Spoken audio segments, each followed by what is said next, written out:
더불어민주당 이낙연 대표가 박원순 전 서울시장 성추행 사건에 대해 공식 사과했습니다. 이 대표는 당 최고위원회의에서 인권위의 조사 결과를 무겁게 받아들이며 피해자와 가족들에게 깊이 사과드린다고 밝혔습니다. 국민의힘 김종인 비대위원장이 국민의당 안철수 대표를 향해 몸달아하는 모습이 안타깝다며 국민의힘 후보가 정해져야 야권 단일화가 이뤄질 수 있다고 밝혔습니다. 윤석열 검찰총장 관련 질문엔 관심이 없다고 말했습니다. 서울시장 보궐선거와 관련해 민주당 후보들은 나란히 당 행사에 참가해 정책 대결을 벌였습니다. 국민의힘은 3월 초 당 후보를 결정한 뒤 야권 단일화에 나서기로 했고 안철수 국민의당 대표는 현장 방문 행보를 이어갔습니다. 정치 사회적 이슈를 분석해보는 뉴스앤 이슈. 오늘은 김종철 전 정의당 대표의 성추행 사건으로 다시 전면에 떠오른 젠더 이슈와 함께 달아오르는 여야의 재보선 레이스에 대해 짚어봅니다.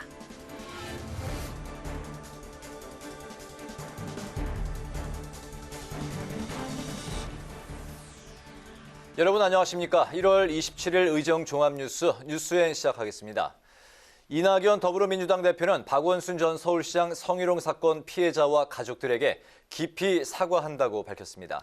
더불어민주당은 박 전 시장의 성희롱 혐의를 인정한 국가인권위원회 조사 결과를 무겁게 받아들인다며 당내 제도 개선에 촉수했습니다. 김희연 기자의 보도입니다. 국가인권위원회가 박원순 전 서울시장 성희롱 직권조사 결과를 발표한 지 이틀 만에 이낙연 더불어민주당 대표가 직접 사과했습니다. 인권위 조사 결과를 무겁게 받아들입니다. 피해자와 가족들께 다시 한번 깊이 사과드립니다. 이 대표가 공식 사과를 한 건 이번이 처음입니다. 지난 7월 당대표 선거 후보일 때 SNS를 통해 처음 사과했는데 피해를 호소하는 고소인으로 표현해 논란이 된 바 있습니다. 민주당은 법과 제도 개선을 약속했습니다. 이 대표는 성별 격차를 조장하는 낡은 제도와 관행을 과감히 뜯어고치고 여성 억압 구조를 해체하겠다고 강조했습니다. 또 업무상 위력 등에 의한 성범죄가 다신 발붙이지 못하도록 권력형 성범죄 관련법을 고쳐서라도 처벌을 강화하겠다고 말했습니다. 민주당은 전국 여성위와 교육위에서 당원 성평등 교육을 하고 윤리감찰단과 젠더폭력 신고 상담센터를 통해 당내 성비위 문제 감시를 강화할 방침입니다. 국민의힘 여성 의원들은 민주당의 사과에 진정성이 없다고 비판했습니다. 때늦은 뒷북 사과는 하긴 했지만 보궐선거를 의식한 고작 보여주기식의 사과에 불과했습니다. 그러면서 지난 6개월 동안 성추행 의혹을 인정하지 않고 피해 호소인으로 표현하며 2차 가해를 저지른 사람들에게 엄중한 책임을 물어야 한다고 주장했습니다. 또 민주당이 서울시장 보궐선거에 후보를 내는 건 또 다른 2차 가해라고 주장하며 박영선, 우상호 민주당 서울시장 후보를 향해 대국민 사과와 입장을 밝히라고 촉구했습니다. 국회방송 김희연입니다. 국민의힘 김종인 비상대책위원장이 신년 기자회견을 열고 현재 대한민국은 비정상 상황이라고 진단하며 국민의힘이 이를 바로잡고 미래를 선도해 나가겠다고 밝혔습니다. 김 위원장은 또 4월에 치러질 서울 부산시장 보궐선거 승리도 자신했습니다. 홍혜진 기자입니다. 국민의힘 김종인 비대위원장이 현 정부 실책을 조목조목 지적했습니다. 먼저 코로나 대란은 총체적 관리 부실에 따른 인재라고 비판했습니다. 또 부동산 정책 등 경제 정책은 실패했고 권력의 일방적인 폭주로 법치주의와 헌정 질서는 파괴됐다고 주장했습니다. 민생 경제는 부동산 대란, 청년 실업 확대, 자영업 폐업 급증, 양극화 심화 등으로 온전한 게 하나도 없습니다. 그런데도 대통령과 정부는 시종일관 경제 낙관론을 주장합니다. 김 위원장은 이런 무능한 정부에 대한민국을 맡길 수 없다며 국민의힘이 선제적으로 대안을 마련하고 미래를 선도하겠다고 밝혔습니다. 그러면서 4차 산업혁명 시대에 대비한 미래 성장 동력 발굴과 복지 통합 시스템 구축, 생애 주기별 저출산 대책 마련 등을 해결책으로 제시했습니다. 지금의 총체적 위기를 극복하는 원동력도 바로 국민의힘에 있다고 확신합니다.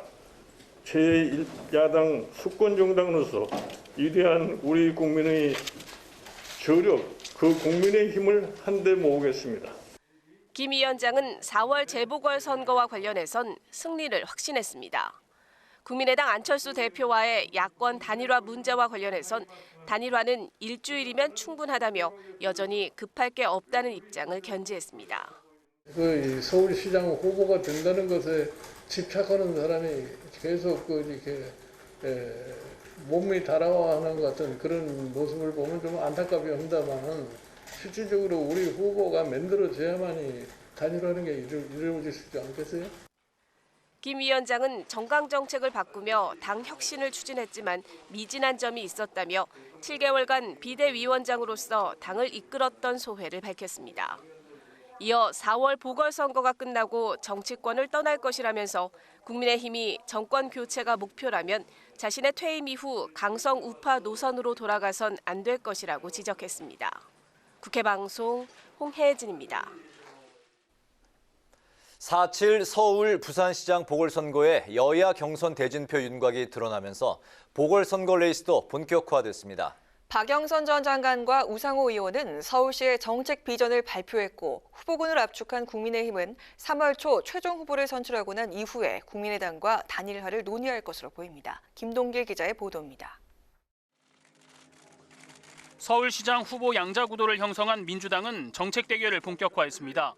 정책 엑스포를 개최한 민주당은 서울을 세계에서 가장 매력적인 도시로 만들 수 있는 정책을 추진하겠다고 강조했습니다. 과거에 그랬던 것처럼 미래에도 서울이 대한민국에서 아니 세계에서 가장 매력적이고 살고 싶은 도시가 되어야 할 책임이 있다는 뜻도 됩니다.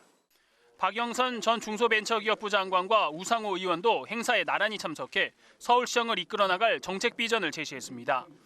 박 전 장관은 도시공간과 디지털 경제, 돌봄 교육 등에서 서울시의 대전환을 모색하겠다고 밝혔고 우 의원은 공공임대주택 공급 등 부동산 정책을 전면에 내세우면서 친서민 정책을 추진하겠다고 밝혔습니다. 국민의힘은 예비 경선에서 1차 컷오프를 확정하며 경선 흥행에 불을 지폈는데 국민의당과 단일화 논의는 일단 보류됐습니다. 김종인 비상대책위원장은 국민의당 안철수 대표가 제안한 오픈 경선 플랫폼을 거절하고 자체 후보를 내는 게 우선이라는 입장입니다. 나는 누누이 얘기를 하지만 나는 이 국민의힘의 후보를 만드는데 책임을 지는 사람이지 그에 대해서는 난 관심이 없어요.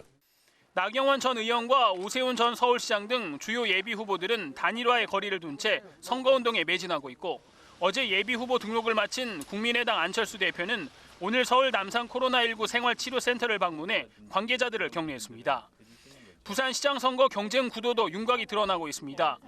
민주당에서는 김영춘 전 국회 사무총장과 변성환 전 부산시장 권한대행, 박인영 부산시 의원 등의 3파전이 예상됩니다.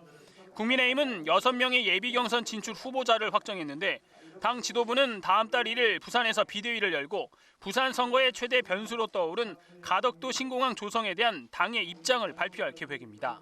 국회방송 김동길입니다.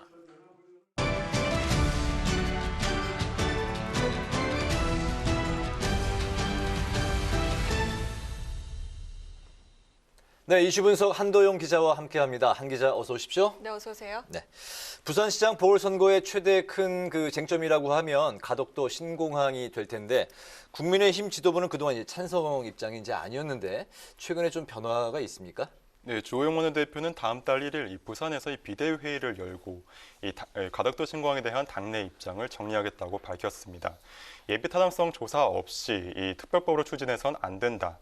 이 김해공항 취소에 대한 이 국토교통부의 절차가 먼저 필요하다는 그런 기존 입장은 변함이 없었습니다만 굳이 부산까지 가서 이 부산 가덕도 신공항을 반대하는 필요는 없을 테고 이날 국민의힘이 가덕도 신공항 찬성 선언을 할 거라는 관측이 나오고 있습니다.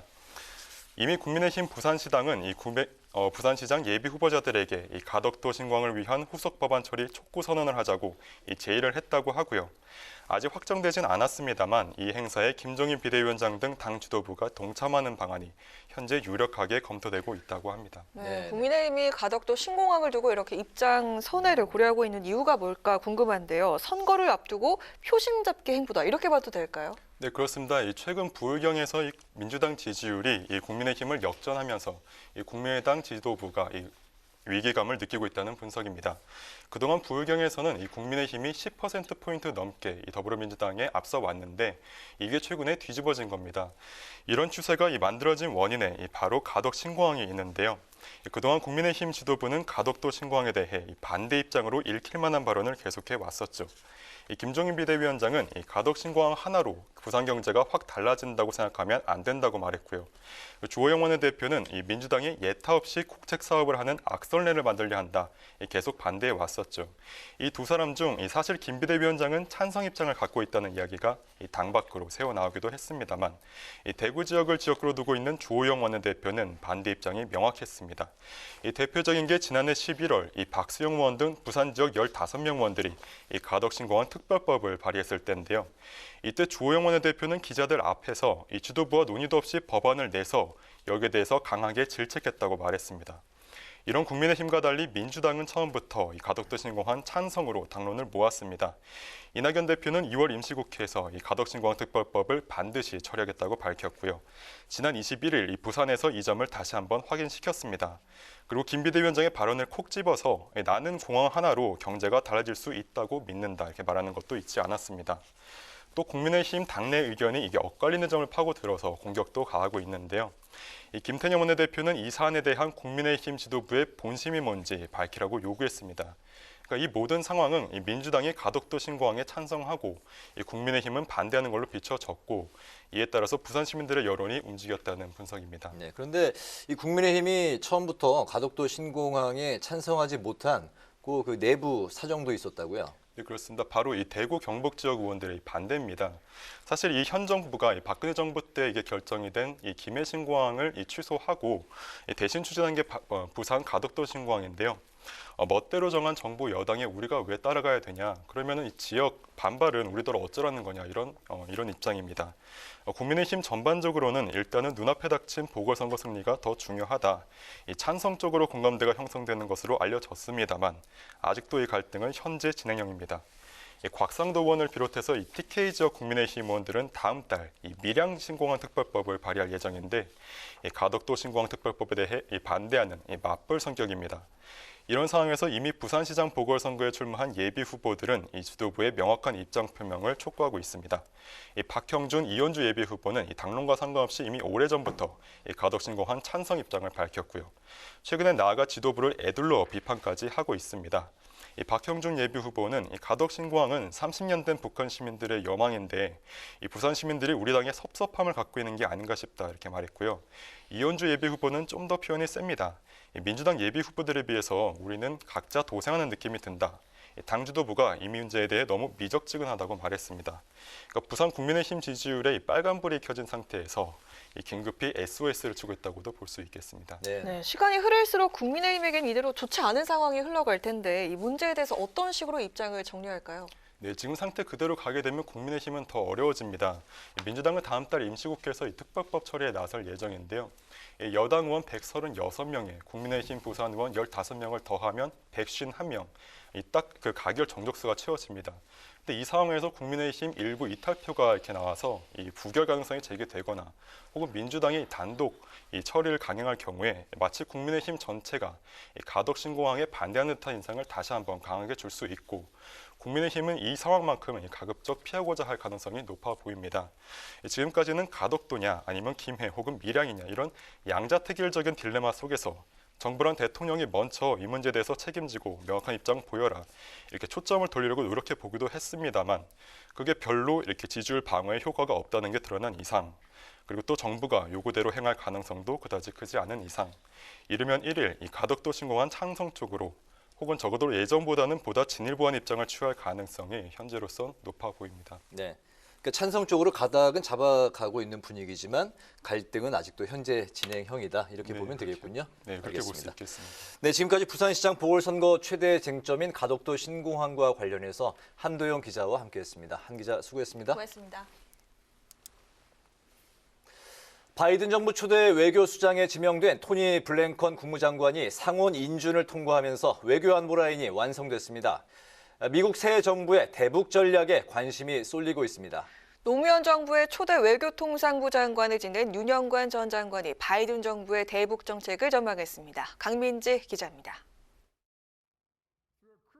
조 바이든 행정부 초대 외교수장으로 지명된 토니 블링컨 국무장관이 공식 취임하면서 북한에 대한 새로운 접근법을 예고했습니다. 노무현 정부 초대 외교통상부 장관을 지낸 윤영관 전 장관은 다자주의를 중시하는 바이든 정부가 이란식 핵 협상 모델을 선택할 것이라고 전망했습니다. 블링컨 장관이 오바마 행정부에서 전략적인 내에 깊이 관여했지만 당시 북한과는 현재 상황이 다르다는 겁니다. 블링컨 같은 사람도 북한 핵 문제를 이란 핵 타결 방식으로 해야 된다라고 하는 이야기를 했었고, 과연 김정은 위원장이 그러한 어떤 비슷한 의지를 가지고 이 회의에 임할지, 협상에 임할지라고 하는 것이 관건이고. 문제는 미 행정부의 통상무역 정책을 총괄하는 러만도 미 상무장관 지명자가 고강도 대중 조치를 예고하는 등 미중 갈등이 심화할 수 있다는 점입니다. 중국 견제를 위해 기존 G7의 한국과 호주, 인도를 포함시켜 D10으로 확대할 가능성이 제기되고, 그럴 경우 한반도 비핵화에 대한 중국의 지지에 영향을 미칠 수 있기 때문입니다. 윤 전 장관은 이러한 미중 경쟁 속에서 한국은 미국 동맹에 참여할 필요가 있다는 생각을 밝혔습니다. 이 만들어진다 그러면은 아까 말씀드린 어떤 그 민주주의 외교라고 하는 그런 차원에서 이 참여하는 것이 저는 바람직하다. 우리의 그러한 목표를 달성하는데 미국의 협력을 끌어내는 그런 중요한 기반이 될 수가 있다라고. 대신 미국엔 한국의 지정학적 딜레마를 설명하고 중국엔 민주주의 국가라는 정체성 차원에서 미국과 협력한다는 점을 분명히 해야 한다고 덧붙였습니다. 대중국 압박을 염두에 둔 바이든 정부가 한일 관계에 개입할 가능성도 높게 보면서 한국에도 관계 개선 요구를 할 수 있다고 말했습니다. 한일 간의 관계 개선에 대해서 상당히 적극적인 자세로 아마 개선을 요구를 해오지 않을까 하는 중국과 대응한다라고 하는 그런 차원에서도 한일 간의 협력이 필요하다라고 보는 것일 걸고요. 바이든 행정부가 코로나19 등 시급한 국내 문제로 인해 북한 문제를 후순위로 미룰 가능성도 제기했습니다. 그럴 경우 북한의 도발 가능성이 있다며 미국이 선제적으로 메시지를 전달할 수 있도록 조속한 정상회담을 개최하는 등 우리가 나서야 한다고 윤 전 장관은 강조했습니다.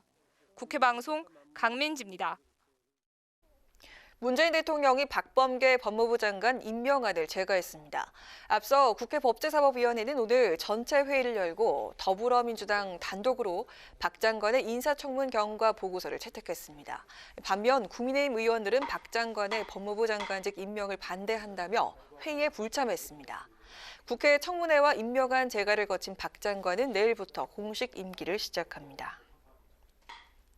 더불어민주당이 영업손실보상제와는 별도로 코로나19에 따른 영업 제한 등으로 피해를 입은 소상공인과 자영업자에게 4차 지원금을 지급하는 방안을 논의했습니다. 박성준 원내대변인은 의총을 마친 뒤 기자들과 만나 소상공인과 자영업자 피해가 계속돼 피해 구제를 4차 재난지원금으로 할지 여부를 고려하고 있다고 밝혔습니다. 또 2월 임시국회에서 입법을 추진할 손실보상제와 관련해서는 앞으로 코로나19와 같은 새로운 병에 대비하기 위한 법적 근거라고 강조하고 소급 적용에 대해서는 선을 그었습니다. 국민의힘은 법무부가 김학의 전 차관 불법 출국 금지 의혹을 폭로한 공익신고자에 대해서 고발 검토하는 것과 관련해 즉각 중단하라고 촉구했습니다. 김혜령 대변인은 서면 브리핑을 통해 정부 여당이 공익신고자를 수사 기밀 유출 범죄자로 몰아세우고 있다며 이같이 밝혔습니다. 또 현 정권이 공익신고자에 대한 보호를 강화하겠다는 약속을 유불리에 따라 손바닥 뒤집듯 바꾼 것이라며 참으로 후안무치하다고 비판했습니다. 정의당이 성평등 조직문화 개선 대책 TF를 구성해 성평등한 조직문화 개선을 위한 방안을 마련하기로 했습니다. 김종철 전 대표 성추행 사건 수습에 나선 정의당은 오늘 비대위 첫 회의에서 이같이 의결하고 내일 재발 방지 대책과 성평등 조직문화 개선을 위한 방안을 발표하기로 했습니다. 정의당은 또 4.7 재보궐선거 TF도 구성해 후보 무공천 등 모든 가능성을 열어두고 대응 방안을 마련할 방침입니다. 국회 성평등 자문위원회가 오늘 정식 출범했습니다. 자문위는 우선 국회의원을 지낸 이미경 전 의원을 위원장으로 김희정, 이정미 전 의원과 김경희 중앙대 교수 등 모두 11명으로 구성됐습니다. 위촉식이 끝나고 1차 회의를 진행한 자문위는 앞으로 성평등 국회 실현을 위해서 의회 운영 시스템 전반을 점검하고 개선 방안을 마련한다는 계획입니다.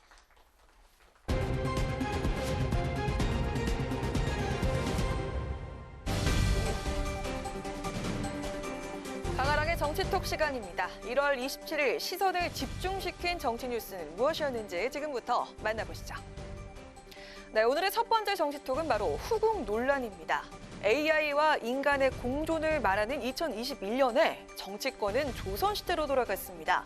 국민의힘 조수진 의원이 더불어민주당 고민정 의원을 비판하면서 조선시대 후궁에 빗대서 논란이 되고 있는데요. 조 의원은 고민정 의원이 오세훈 전 서울시장을 향해서 광진을 주민들로부터 선택받지 못했다고 조롱했다며 고 의원을 향해서 조선시대 후궁이 왕자를 낳았어도 이런 대우는 받지 못했을 것, 산 권력의 힘을 얻고 당선이 됐다면 더더욱 겸손해야 할 것이 아닌가라고 말했습니다. 그러자 민주당은 조 의원의 발언을 망언으로 규정하고 거세게 비판했는데요. 조수진 의원의 그동안의 막말로 인해 애초에 품격을 기대한 적은 없습니다. 하지만 같은 여성의 입에서 인격을 모독하고 조수진 의원은 지금 즉시 피해자인 해당 의원에 사과하고 국민 앞에 사죄해야 합니다. 네, 또 민주당 김남국 의원은요, 국회의원으로서 자격은커녕 사람으로서 갖춰야 할 기본적인 예의도 없는 사람이다. 당장 사퇴해야 한다고 밝혔고요. 또 윤건영 의원도 보도를 보는 순간에 제 눈을 의심했다며 결코 사람이 사람에게 할 수 있는 말은 아니다라고 비판했습니다. 말이 쌓이고 쌓여서 그 사람의 품격이 된다고 하죠. 고성과 막말이 오가는 정치권이 아닌 품격 있는 언어로 더 많은 신뢰와 지지를 받는 정치권을 기대한다면 너무 지나친 것일까요? 이어서 오늘의 두 번째 정치톡입니다. 바로 떴다 이재명입니다. 여당의 차기 대권 유력 주자인 이재명 경기지사가 여의도와의 접촉을 늘리면서 달라진 위상과 존재감을 과시하고 있습니다. 이 지사가 뜨면 여당 의원들도 우르르 몰려든다고 하는데요. 흥행 대박을 터뜨리고 있는 이 지사의 인기 비결은 무엇일까요? 네, 바로 이곳은요, 이재명 지사가 어제 주최한 경기도 기본주택 토론회장입니다. 코로나19로 청중이 없이 진행이 됐지만 행사장에는 현역 의원들의 발길이 줄을 이었는데요. 서울시장 보궐선거 경쟁자인 박영선 전 장관과 우상호 의원도 참석을 해서 눈도장을 꾹 찍었다고 하고요. 당 내에서 이재명계로 분류가 되는 정성호, 김병욱 의원을 비롯해서 수도권 지역구 국회의원 20여 명이 토론회에 참석하는 등 그 열기는 매우 뜨거웠다는 후문입니다. 이 지사의 달라진 위상, 그 배경에는 차기 대선 주자 지지율이 있습니다. 이 지사는 줄곧 대선 후보 지지율 1위를 달리고 있는데요. 엠브레인 퍼블릭이 오늘 공개한 이 지사와 윤석열 검찰총장의 대선 가상 대결에서는 이 지사가 45.9%, 또 윤 총장이 30.6% 지지를 받으면서 이 지사가 야권 후보로 분류되는 윤 총장을 크게 앞섰고요. 이낙연 대표와 윤 총장의 가상 대결에선 이 대표가 34.8%, 또 윤 총장이 33.8%로 1%포인트 근소한 차이를 나타냈습니다. 이 지사는 어제 토론회와 함께 20, 30대 의원들과 오찬을 했고요. 또 오늘은 또 젊은 여당 의원들과 만찬을 가졌다고 하는데요. 차기 대권을 앞두고 본격 세무를 나섰다는 분석과 함께 견제 목소리도 나오고 있는 지금 이 지사는 향후 어떤 행보를 이어가게 될까요? 이어서 오늘의 세 번째 정치톡. 야당 초선들의 정치 소통입니다. 과거에는 정치인들이 시민과 소통하기 위해서 직접 현장을 찾았다면 이제는 바로 유튜브라는 창구를 통해서 소통에 나서고 있는데요. 신참 딱지를 뗀 국민의힘 초선 의원들도 앞으로 유튜브를 통해서 본격적인 정치 소통을 예고하고 나섰습니다. 김웅, 이영, 양금희, 윤두현, 황보승희 의원 등 국민의힘 초선 의원들이 다음 달 초부터 유튜브를 통해서 정치 토크쇼를 시작합니다. 프로그램 이름은 약한 줄 알았는데 최고인 사람들, 약칭 약최들인데요. 여의도 정치 문법을 쉽게 풀어내고 나아가서 초선 의원들의 일상도 담아낼 계획이라고 밝혔습니다. 국민의힘 초선의원들은 초선 데이터베이스 언박싱, 약칭 초대박이라는 유튜브 방송도 한창 준비 중이라고 하는데요. 외교, 경제, 법 관련 전문가 출신 초선들이 나와서 끝장 토론을 벌이며 문재인 정부의 정책을 진단하고 그 대안까지 제시하겠다는 구상입니다. 유튜브에 빠진 의원들, 정치인들에게 이제 유튜브는 선택이 아닌 필수란 말도 나옵니다. 이러한 소통의 장을 통해서 보다 나은 정책과 정치를 기대해봐도 좋을까요? 이상 지금까지 강아랑의 정치톡이었습니다. 존경하는 국민 여러분,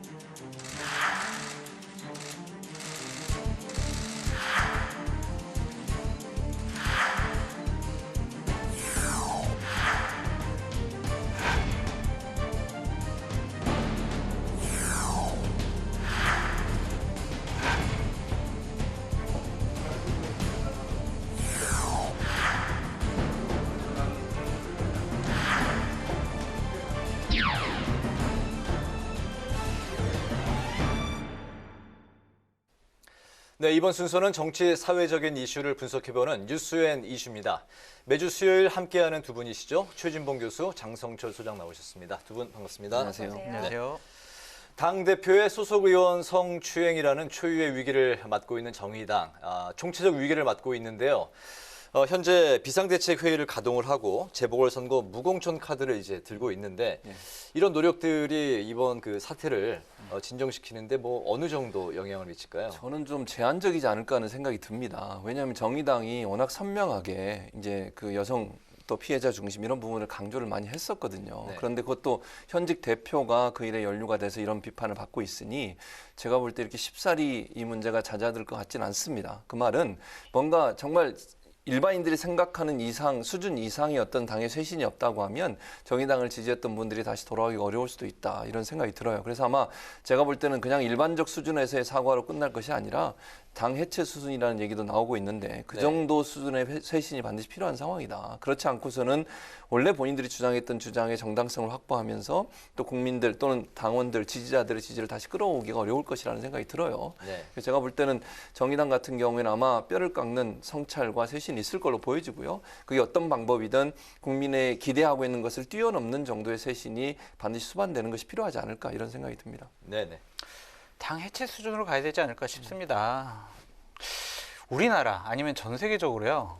당대표가 당 소속 의원을 성추행한 사건은요. 우리나라가 최초인 것 같아요. 정의당은요. 그동안 거대 여당, 거대 야당이 성비위 문제로 상당히 지탄을 받을 때 동성애까지 포함하는 젠더 의식을 갖고 양당을 되게 많이 질타를 했어요. 그런 분들이 당대표가 이런 일을 저질렀습니다. 정당 존재 자체의 정당성을 상실했다라고 보여집니다. 단순히 비대위를 구성하고 이번에 뭐 보궐선거 때 후보자를 출마시키지 않고 이런 미봉책 가지고는요. 이 사나운 민심을 돌릴 수가 없습니다. 해체 수준의 황골탈퇴가 필요하다라고 말씀드립니다. 해체라는 건 뭐 좀 어떤 걸 의미하는 건가요? 제가 볼 때는 이제 당을 완전히 해체를 하고 새로운 정당 이름으로 가야 될 것 같고요. 그다음 지도부도 완전히 저는 바꿔야 된다고 생각을 해요. 그러니까 당 해체라고 하는 것이 완전히 새로 태어나는 모습을 보여줘야 된다. 그렇지 않고 뭐 옛날 사람들이 다시 나온다거나 아니면 적당히 그냥 뭐 조직만 바꾸고 아니면 그 지도부의 총사퇴 정도로 끝난다고 하면 사람들이 받아들일 때는 그건 당의 쇄신이라고 보기 어렵거든요. 그래서 아마 이제 당을 해체하고 새로운 당을 창당하는 수순을 밟으면서 다양한 사람들도 영입하고 또 변화된 모습을 적극적으로 보여줄 수 있는 완전히 그냥 새로운 정당이 탄생하는 듯한 그런 모습을 보여줘야만 결국 국민들의 지지를 다시 끌어올 수 있지 않을까 이런 생각이 듭니다. 네, 그럼 당을 새롭게 다시 구성을 한다면 또 인물난에 휩쓸 것 같은데 그렇죠. 이 지도부에 있어가지고 심상정 전 대표가 등판할 가능성이 있다 이런 얘기가 있는데 일단 장 소장님 의견 어떻습니까? 그러면 안 돼요. 언제까지 심상정 대표가 당대표 계속 할 겁니까? 그분 별명이 심대표예요. 그냥 대표직을 직업처럼 하시는 분입니다. 심상정 대표의 가장 큰 잘못은 뭐냐면요. 사람을, 지도자를, 후계자를 키우지 않은 거예요. 심상정 대표가 당대표 된 이후에 지금까지 사람이 없어요. 그것은 심상정 대표의 잘못이라고 볼 수 있습니다. 구심점이 없는 정당은요. 정당으로서 존재하기가 되게 힘들어요. 왜냐하면 정의당 같은 경우에는 지역을 기반으로 두고 있지도 않습니다. 또 어떤 특정 계층을 지역 기반으로 두고 있지도 않아요. 그렇기 때문에 사람이 정의롭다 라는 그러한 상징적인 이미지를 잃어버리게 되면은요, 정당으로 존재하기 힘듭니다. 정의당이 이렇게 어려워진 거는요, 저는 쌓여왔다라는 생각이 들어요. 예를 들면 조국 사태 때 조국을 옹호했어요. 조국 장관 임명을 찬성했습니다. 그리고 박원순 전 시장의 성비위 사건과 관련해서도 조문을 갔습니다. 심상정 대표가요. 지금의 장혜영 의원은 나는 조문 못하겠어요. 양심상 못하겠어요 했는데 심상정 대표 과거의 인연 때문에 박원순 시장에 대해서 조문하면서 애도를 표했어요. 그때 단절을 했으면 이런 일이 안 벌어졌는데 그러한 일들이 계속 정치적인 이해득실, 계산을 하는 바람에 이러한 일이 결국엔 터지고 말았다라는 생각이 듭니다. 네. 도로 심상정당 되면은요, 정의당 미래 없습니다. 네, 동의하십니까? 저는 그러니까 마지막 부분만 동의해요. 앞부분은 동의 안 하고. 그러니까 무슨 말이냐면 동의를 안 하는 부분은 이런 거예요. 조문 간 거는 인간적 동의로 간 거예요. 그게 조문 갔다고 해서 그분의 행동을 모두 다 정당화시켰다 이렇게 보진 않거든요. 저는 이제 예전에 그전에 친하게 지냈던 분이라고 하면 그분의 마지막 가는 길에 조문하는 것까지도 정치적으로 해석하는 건 저는 좀 과도하다는 생각이 들어요. 그건 그렇게 정리를 하고요. 심상정 대표가 다시 등판하는 걸 제가 반대하는 이유는 당의 쇄신에 맞진 않아요. 그러니까 무슨 말이냐면 당을 쇄신하고 제2의 창당의 모습까지 보여주려면 심상정 대표가 다시 들어서면요, 그렇게 안 보여요. 이게 무슨 말인지 아시겠죠? 그러니까 심상정 대표 자체의 뭐 능력이나 이걸 다 떠나서 심상정 대표가 다시 들어선다고 하면 대표로, 그렇다고 하면 이게 정말 당이 쇄신했을까라고 하는 의문을 받을 수밖에 없고 제2의 창당이라고 하는 이미지가 쇄신될 수밖에 없어요. 사라질 수밖에 없어요. 그래서 저는 심상정 대표는 나서서는 안 된다고 보고요. 새로운 인물이 나와야 돼요. 전혀 새로운 인물이 나와야 되고 이번 기회에 다양한 원외에 있는 분들을 좀 많이 수용했으면 좋겠어요. 그러니까 당내에 있는 분들만 가지고 하지 말고 정의당이 제2 창당의 모습으로 간다고 하면 다양한 분들의 의견과 모습을 함께 받아들여서 간다고 하면 제2 창당의 모습이 좀 더 선명하게 보이지 않을까 이런 생각이 듭니다. 심상정 전 대표가 이제 구원투수로 등판하는 건 두 분 다 이제 반대, 이제 회의적이다 이렇게 이제 말씀을 하셨는데요. 정의당 사태에 대해서 이제 여당인 민주당이 이제 말을 좀 아끼는 분위기였긴 했습니다만 충격을 넘어서 경악을 금치 못할 일이다 이런 이제 논평을 내서 사실 그 민주당이 지금 자유로운 상황이 이제 아니지 않습니까? 그래서 또 내로남불 또 비판을 받고 있는데 어떻게 보십니까? 저는 뭐 당연히 비판해야 된다고 봐요. 무슨 말이냐면 만약에 그럼 민주당이 비판을 하고 가만히 있으면 어떻게 하겠습니까? 또 같은 편이냐, 왜 얘기하느냐 이런 비판이 나올 수밖에 없어요. 그래서 저는 민주당은 당연히 그 상황에 대해서 비판적 입장을 취하는 건 당연하다고 보고요. 그다음에 이제 박원순 전 시장 관련해서 이제 여러 가지 논란이 있는데 저는 이렇게 생각합니다. 민주당 입장에서는 박원순 전 시장이 어쨌든 안타까운 선택을 하는 바람에 조사가 이루어지지 않았고 수사도 이루어지지 못했고 이런 부분들 때문에 최종적인 결론이 나올 때까지 기다렸다고 생각을 해요. 그러니까 물론 초창기에 뭐 예를 들면 피해를 호소하는 분 이런 표현 자체는 잘못됐다고 저는 생각을 합니다만 어떤 형태로든 대국민 사과랑 물론 7월 달에 한 번 이낙연 대표가 사과한 적이 있어요. 그 사안에 대해서. 그리고 이제 이번에 또 사과를 했죠, 두 번째.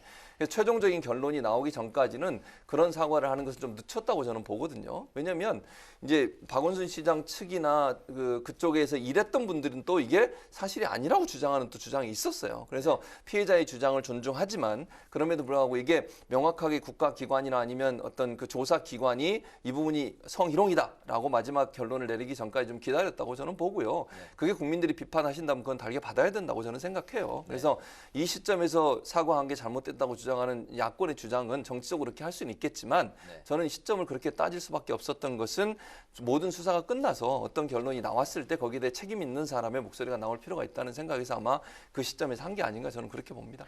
그 표현의 이제 수위 때문에 더 이제 이야기가 나오는 것 같은데 뭐 경악이다라는 표현. 그리고 이낙연 대표 이번 그 사과는 좀 늦은 감이 있다는 말씀인가요? 그러니까 이게 늦은 감이 있다고 표현하는 분이 있는데 제가 아까 말씀드린 것처럼 그 늦은 감이 있다고 표현하는데 저는 일정 부분 동의하지 않는 부분은 국가기관이 인권위가 조사를 했고 그 조사 결과가 성희롱의 결론이 났지 않습니까? 또 법원에서도 지난번 판결에서 어쨌든 박원순 전 시장 관련된 판결은 아니었지만 다른 판결하면서 그 부분을 또 언급을 했어요.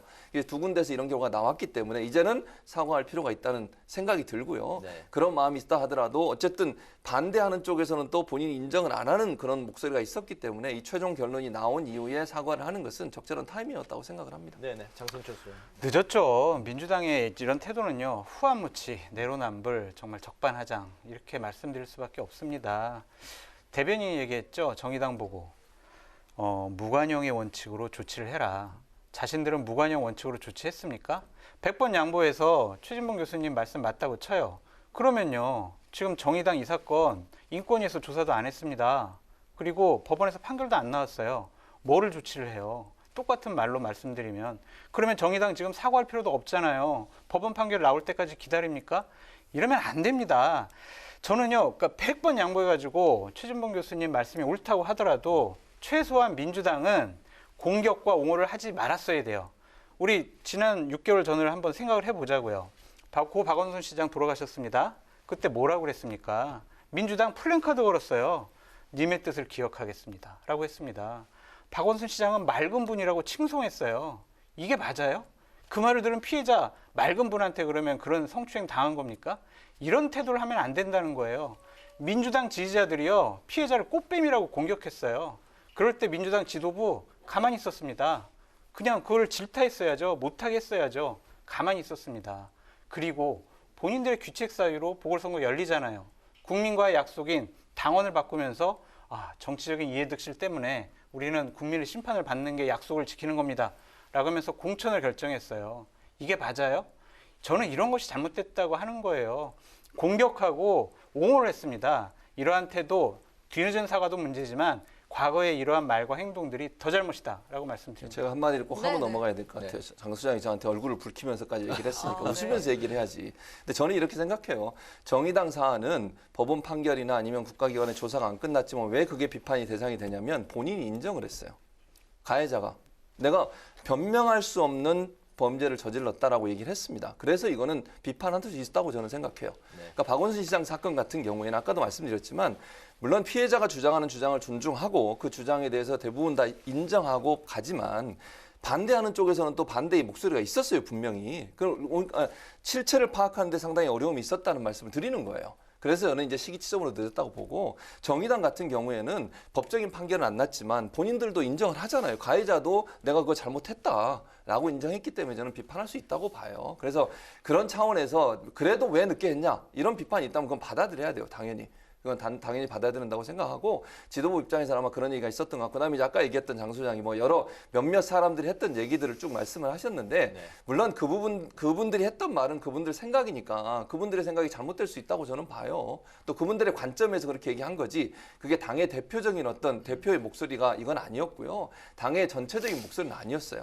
그래서 그 부분에 대해서 뭐 대표가 왜 질책을 안 하냐 뭐 그렇다고 하면 그것도 비판할 수 있겠죠. 그러나 민주당 전체가 그렇다고 보는 건 아니라고 봐요. 이 몇몇 분들이 그렇게 얘기한 거는 그분들 나름대로 주장이니까 그 주장은 그분들이 한 얘기고 이제 당 대표가 두 번에 걸쳐서 이번에 사과한 것은 당연히 해야 될 일이라고 저는 봅니다. 예, 개인 몇몇의 뭐 잘못된 뭐 행태였지 민주당 전체의 분위기는 아니었다. 뭐 제가 좀 정중하게 좀 사과드리겠습니다. 제가 인상 쓸 게 아니었는데 죄송합니다.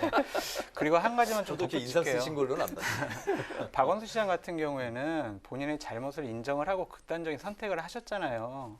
그것으로서 잘못을 인정했다고 봐야 되죠. 박원순 시장 주위에 있는 분들이 아니에요. 그런 일이 없었어요. 라고 항변한 것은 그냥 그것을 방어하기 위한 변명이었다라고 말씀드리고 싶습니다. 알겠습니다. 네, 또 한편 국민의힘은요 이번 정의당 사태를 고리로 삼아서 여당에 대한 집중 공세에 나섰는데 보선 주자들도 이번 사태를 여당 떼일기 소재로 활용을 하고 있습니다. 네, 하지만 국민의힘도 성범죄 문제에 대해서는 이 자유롭지 않다는 이야기가 있는데 어떻습니까? 어떤 게 자유롭지 않을까요? 국민의힘의 당 대표가 뭐 소속 의원을 뭐 성추행한 것도 아니고 국민의힘 소속 시도지사 이런 사람들이 성범죄 저지른 거 아니잖아요. 과거에 뭐 새누리당 때 그런 일들이 벌어졌기 때문에 이러한 비판을 한다라는 것은 물타기 위한 물타기, 공격을 위한 공격이 아닐까 생각이 들어요. 당연히 국민의힘도 조심해야죠. 하지만 이런 것들이 과거에 너희들 잘못했으니까 너희들 지금 비판할 자격 없어. 이런 식으로 방어하는 것은 좀 잘못된 이야기다라고 말씀드리고 싶습니다. 네, 저는 이렇게 생각해요. 장 소장 말이. 그러니까 그러면 최근에 일어난 일은 비판의 대상이 되고 과거에 일어난 일은 비판의 대상이 안 되냐. 저는 그렇게 보진 않아요. 모두 다 반성해야 돼요. 아까 말씀드린 새누리당 시절에 많은 일들이 있었잖아요. 그리고 뭐 이거는 제가 그냥 최근에 어떤 논란이 됐던 사건 중에 주호영 대표 관련해서도 이제 논란이 되고 있잖아요. 그건 뭐 결과는 아무것도 나온 게 없습니다. 지금 상황에서. 어쨌든 이런 여러 가지 사안들이 정치인들이 이 성 문제에 관련해서 아직도 후진적인 모습을 벗어나지 못하고 있는 건 분명해요. 그러니까 우리가 늘 내로남불 얘기하잖아요. 과거에 끄집어내가지고 또 얘기하면서 어쨌든 그것도 할 수 있다고 봅니다. 그러나 다만 중요한 건 이걸 타산지석으로 삼아야 돼요. 네. 그러니까 잘못한 부분이 있는 것에서 이건 여야가 이런 부분에 있어서 자유롭지 못한 건 분명한 사실입니다. 그리고 물론 말씀하신 것처럼 최근에 이 예를 들면 서울시장 재보궐선거나 부산시장 재보궐선거가 그 사건 때문에 일어난 건 맞고요. 그건 민주당이 반성해야 될 부분이죠. 그렇다고 해서 그러면 그 지금의 국민의힘의 전신인 새누리당이나 그런 분들도 과연 그러면 이 부분에서 완전히 자유로울 수 있냐? 그건 아니라고 저는 보거든요. 네네. 그래서 비판할 수는 있지만 그것이 나도 반성하는 차원에서 함께 가는 것이 필요하지 않겠나 하는 생각이 들어요. 앵커님 좀 허락해 주시면 제가 이낙연 대표의 처신에 대해서 좀 말씀을 드리고 싶습니다. 네네, 하십시오. 이낙연 대표가 얘기했죠. 권력형 성범죄에 대해서 법을 개정해서라도 엄벌에 처하겠다라고 말씀하셨어요. 민주당이요. 처음 집권하자마자 안희정 지사 사건이 터졌어요. 4년 전 일입니다. 4년 동안 뭐 했습니까? 오거돈 시장 사건도 있었습니다. 뭐 했습니까? 뭐 하고 지금 와서 법을 개정해서 엄벌합니까? 왜 그동안은 엄벌할 생각 안 했습니까? 이거는요. 저는 선거를 위한 연기를 하는 거다라고 말씀드리고 싶어요. 네.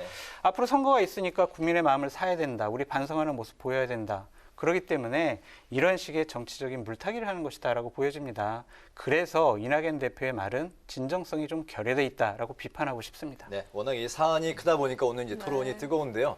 또 다음 이야기가 있으니까 이제 정의당 사태 얘기는 이제 여기서 이제 마무리를 하고 주제를 한번 바꿔보겠습니다.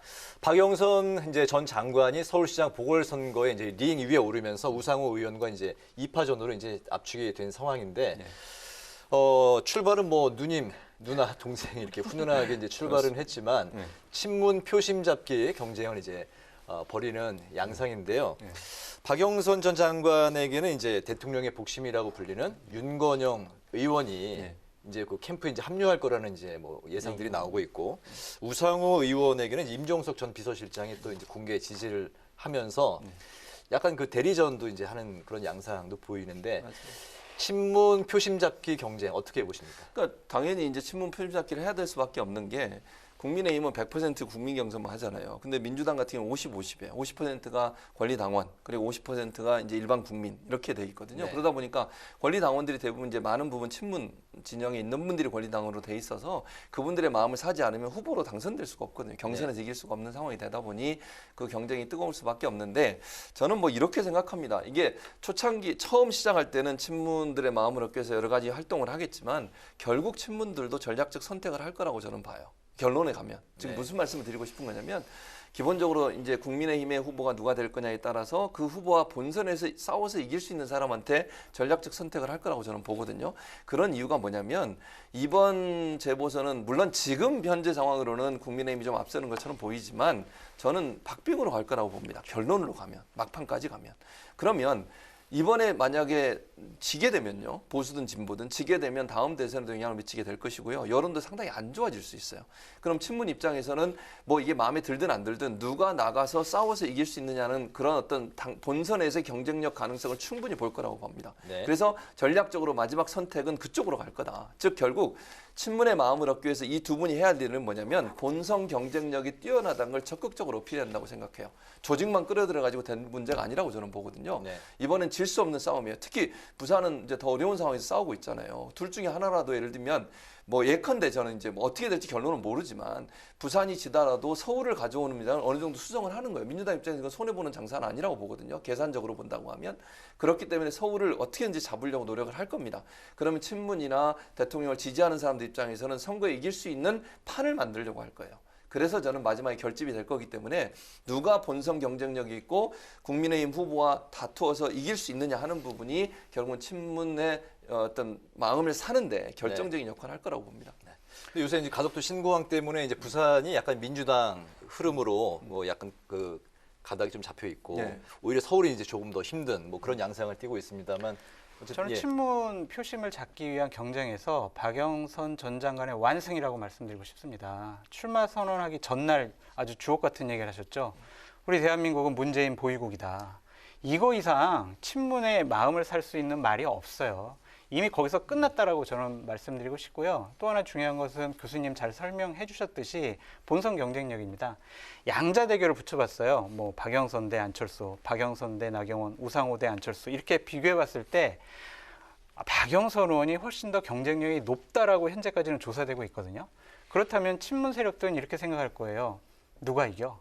안철수 누가 이길 수 있어? 나경원 누가 이길 수 있어? 박영선이 경쟁력 높네? 그럼 박영선 밀어주자. 이렇게 될 가능성이 높습니다. 그래서 저는 조심스럽게 박영선 의원이 좀 이번에 경선 주자로 되지 않을까 싶네요. 네. 이제 야당으로 가보겠습니다. 국민의힘은요, 예비 경선 후보를 확정했고요. 또 안철수 대표는 기호 4번 후보 등록을 하면서 배수진을 쳤습니다. 이거 단일화 무산되는 거 아닙니까? 단일화 됩니다. 어허. 열차는 출발했어요. 네. 출발했지만 중간역에서 그냥 태워서 종착역까지 같이 가면 돼요. 네. 제가 두 가지를 말씀드릴게요. 2월 5일 이전까지는 국민의힘에서는 단일화 셧다운입니다. 문을 닫아버렸어요. 왜냐하면 2월 5일 날 1차 예비 경선을 통해서 후보를 뽑아요. 4명을. 네. 그러면 그 후보들이 질문을 받게 될 겁니다. 단일화 어떻게 하겠습니까? 그 동안에 이제 2월 5일부터 3월 4일이 이제 최종 후보 선출이거든요. 그때까지 어느 정도 진행될 거예요. 일단은 그걸 봐야 될 것 같고요. 결국에는 3월 4일 날 최종 후보가 뽑히게 되면 네. 안철수 대표랑 이제 원샷 경선을 하게 될 것이다라고 말씀드립니다. 그래서 저는 대략 3월 15일 날 그 단일화 경선이 완성이 될 것 같다라는 생각이 들고 3월 18일 날 후보로 등록할 것이다라는 생각이 또 들고 네. 또 하나는요. 또 하나는요? 느닷없이 안철수 대표가 국민의힘과 국민의당 합당을 선언할 것 같아요. 그래서 그 안에 들어가서 통합 경선을 할 수도 있다. 그래서 나중에 할 수도 있고 통합 경선할 수도 있고 두 가지 시나리오를 말씀드립니다. 네. 여러 예언을 하셨는데 몇 개가 이제 맞으시 중간에 괜찮은 찰까요? 예언을 너무 잘하시고 너무 잘한다는 표현은 많이 한다는 표현이에요. 맞춘다는 게 아니고 주로 이제 확률이 좀 낮지 않습니까? 장 수장이 계속 입당 합당할 거라고 지금도 주장하고 있고 그전에도 주장을 했는데 단일화 된다고 하셨는데 어떻게 보십니까? 그러니까 저는 단일화 되는 거는 이제 최종 단일화 문제는 어느 정도 가능성이 남아 있다고 봐요. 그러나 입당 합당은 아니라고 봅니다. 그건 저는 이제 장 수장 의견이 완전히 다른데. 저는 중간에 입당을 합당할 가능성은 거의 없다. 지금 안철수 대표가 기호 4번으로 예비 후보 등록을 했어요. 김종인 위원장 뭐라 그랬습니까? 일단 우리는 우리대로 경선하고 그리고 나서 일주일이면 가능하다. 이렇게 얘기를 했어요. 그러니까 두 분 다 이제 제가 볼 때는 이제 만날 수 있는 강이 이미 건넜어요. 그러니까 돌아올 수 없는 강을 건넜다고 저는 보고 합당이나 입당은 사실상 어려워졌다. 다만 최후에 국민의힘 자체적으로 경선을 해서 후보가 뽑히면 그 후보와 안철수 대표와 단일화 경선을 하든 단일화 협상을 해서 어떤 방법으로 단일화를 이룰지는 논의가 가능하다. 그것도 100%는 저는 아니라고 봐요. 네. 그러니까 높긴 하지만 확률이 높은 데는 제가 지지를 하지만 100%라고 보진 않는데 어쨌든 그렇기 때문에 지금 상황에서 입당이나 합당, 즉 국민의힘의 경선에 안철수 대표가 들어오는 상황은 저는 없을 거라고 보고요. 개인적으로. 네. 다만 나중에 국민의힘 후보가 결정된 다음에 그 후보와 1대1로 단일화 협상을 가능할 거다. 그렇게 전망을 합니다. 네네. 입당은 없지만 단일화 협상은 가능할 것이다. 네. 3월 초에 만약에 안 대표 지지율이 지금처럼 안 나오고 좀 내려갔다거나 뭐 이런 추이도 뭐 다 감안해서 하겠죠. 그럼요. 진행을. 당연히 그럴 수밖에 없죠. 만약에 안철수 대표 지지율이 떨어진다고 가정을 해보면요. 안철수 대표 입장에서는 운신의 폭이 줄어들어요. 그리고 협상에서 본인에게 유리한 상황을 만들 수가 없어요. 예를 들면 1대1 협상을 한다고 치겠습니다. 국민의힘의 지지율이 그대로 있는 상태에서 안철수 대표 지지율이 떨어진다. 그럼 협상장에서 누가 유리하겠습니까?